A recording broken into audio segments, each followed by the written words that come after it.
मैं डॉक्टर इरशाद खानम और आप सभी लोग देख रहे हैं आपके अपने YouTube channel I love talks. आज हम बात करेंगे पर्यावरण संरक्षण अधिनियम 1986 के अध्याय 1 के बारे में, जिसमें प्रारंभिक बताया गया है। प्रारंभिक में भी 3 धाराएं उन्होंने दे रखी हैं और इन तीनों धाराओं को हम विस्तार से समझेंगे। सबसे पहले हम देखते हैं धारा 1, जिसमें दिया है संक्षिप्त नाम, विस्तार और प्रारंभ। आप कोई भी अधिनियम पढ़ेंगे, कोई भी एक्ट उठाकर देखेंगे तो आप उसमें देखेंगे कि सबसे पहले अध्याय 1 होता है और उसमें प्रारंभिक होता है। उस प्रारंभिक में सब संक्षिप्त नाम, जो वो अधिनियम है उसका नाम, उसका विस्तार कहाँ तक है और उसका प्रारंभ कब हुआ है, इन्हीं विषयों के ऊपर बताया जाता है। तो हम पहली धारा इसकी देखते हैं, संक्षिप्त नाम, विस्तार और प्रारंभ। उपधारा 1, इस अधिनियम का संक्षिप्त नाम पर्यावरण संरक्षण अधिनियम 1986 है। जैसा कि मैंने आपको बताया कि ये संक्षिप्त नाम है। अगर संक्षिप्त नाम है पर्यावरण संरक्षण अधिनियम 1986, तो फिर इसका विस्तार से नाम भी होगा, क्योंकि हम यहाँ यूज़ कर रहे हैं संक्षिप्त। तो इसका विस्तार से नाम है पर्यावरण की सुरक्षा तथा सुधार तथा इससे जुड़ी विषय वस्तु के लिए प्रावधान करने वाला अधिनियम 1986। इसकी उपधारा 2 देखते हैं। इसका विस्तार संपूर्ण भारत पर है। संपूर्ण भारत मतलब पूरे देश पर लागू होगा, जम्मू कश्मीर राज्य को छोड़कर या कुछ और छोड़कर, ये सब नहीं। जो पर्यावरण संरक्षण अधिनियम है वो संपूर्ण भारत पर लागू होगा। और अनुच्छेद 370 हटने के बाद अब जम्मू कश्मीर के लिए अलग से ये नहीं है अधिनियम में कि जम्मू कश्मीर राज्य को छोड़कर, अब जितने भी एक्ट हैं, जितने भी अधिनियम हैं, वो संपूर्ण भारत पर लागू होते हैं। 3 देखते हैं, ये उस तारीख को प्रवृत्त यानी कि लागू होगा जो केंद्रीय सरकार राजपत्र में अधिसूचना द्वारा नियत करे। यानी ये ऐसे क्षेत्रों में या ऐसी तारीख को, ऐसी दिनांक को प्रभावित होगा जो कौन डिसाइड करेगा, केंद्र सरकार डिसाइड करेगी। और कैसे करेगी, जो शासकीय राजपत्र होता है उसमें अधिसूचना जारी करेगी और अधिसूचना जारी करके उस तारीख को डिसाइड करेगी। तो तारीख कौन सी है, 19 नवंबर 1986। इस अधिनियम के भिन्न भिन्न उपबंधों के लिए, भिन्न भिन्न क्षेत्रों के लिए भिन्न भिन्न तारीखें नियत की जा सकती हैं। अगर केंद्र सरकार को ऐसा लगता है कि अलग अलग क्षेत्र हैं, क्योंकि जो भारत है, देश है, उसमें अलग अलग राज्य हैं और अलग अलग राज्यों की वन की कंडीशन अलग अलग है, तो हो सकता है जिस अधिनियम की ज़रूरत, जिन नियमों की ज़रूरत एक स्टेट में है, उस नियम की ज़रूरत अगले स्टेट में ना हो, वहाँ कुछ और अधिनियम की ज़रूरत हो। तो अधिनियम जो है उसके जो अलग अलग उपबंध हैं, अलग अलग क्षेत्रों के हिसाब से वो केंद्र सरकार डिसाइड कर सकती है और उसकी जो तारीखें हैं वो भी डिसाइड कर सकती हैं।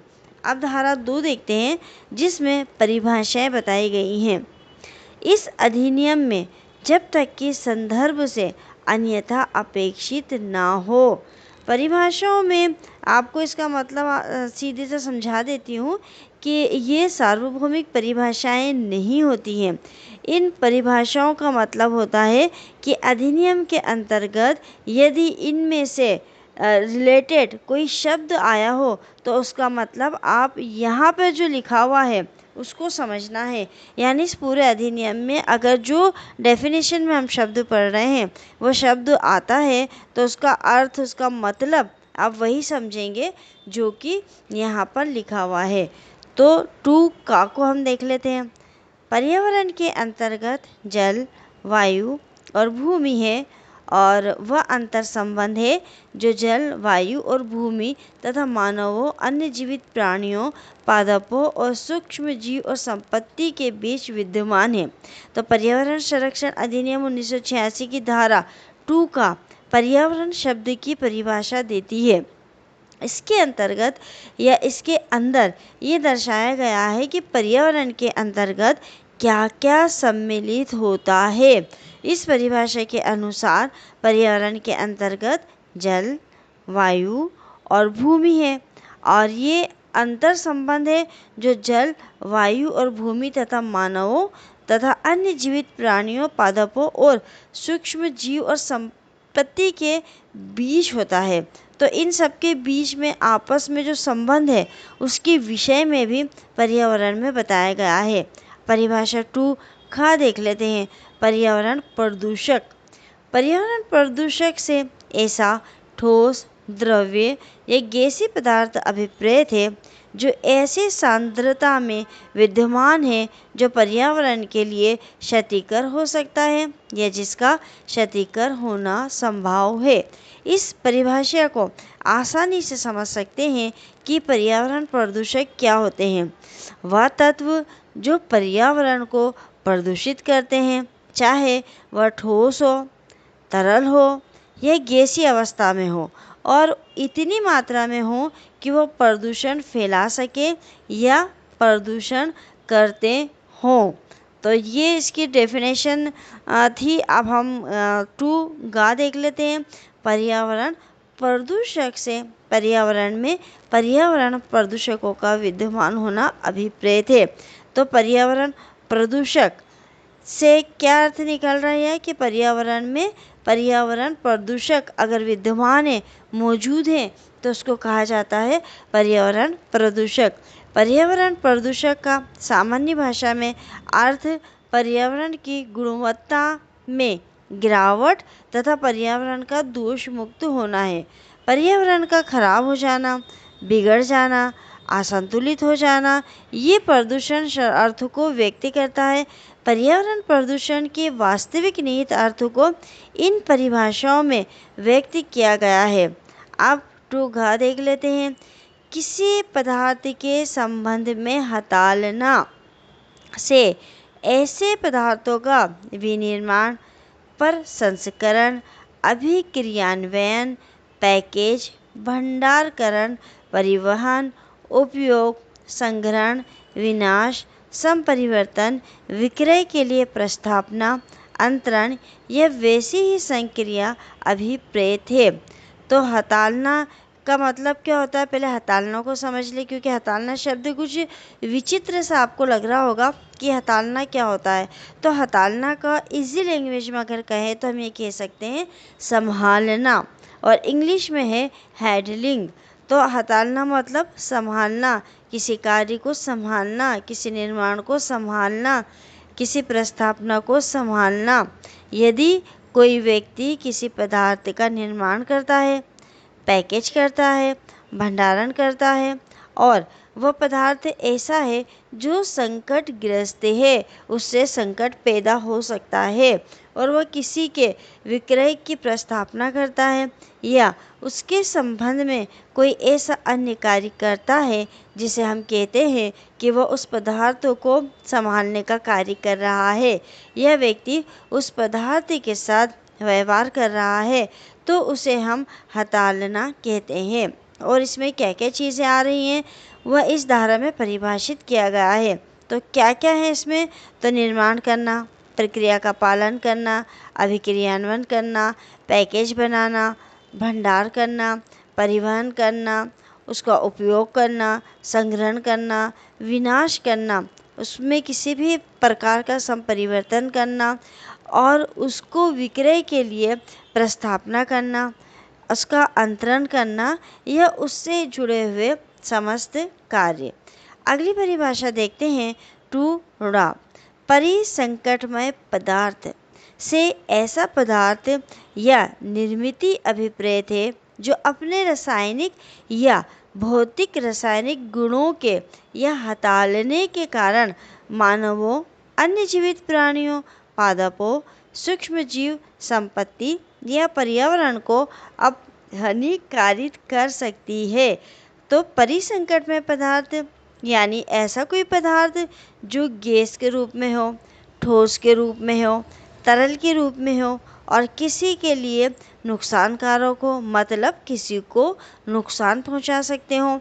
परिसंकट में पदार्थ उसको कहा जाता है जो विस्फोटक है, ज्वलनशील है, या ऐसे पदार्थ जो मानव प्राणी के लिए संकटमय हो सकते हैं, घातक हो सकते हैं और जिनसे मानव को क्षति पहुंचती हो या जो मानव को क्षति पहुंचा सकते हो।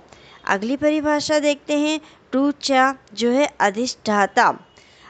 किसी कारखाने या परिसर के संबंध में अधिष्ठाता से कोई ऐसा व्यक्ति अभिप्रेत है जिसका कारखाने या परिसर के कामकाज पर नियंत्रण है और किसी पदार्थ के संबंध में ऐसा व्यक्ति इसके अंतर्गत है जिसके कब्जे में वह पदार्थ भी है।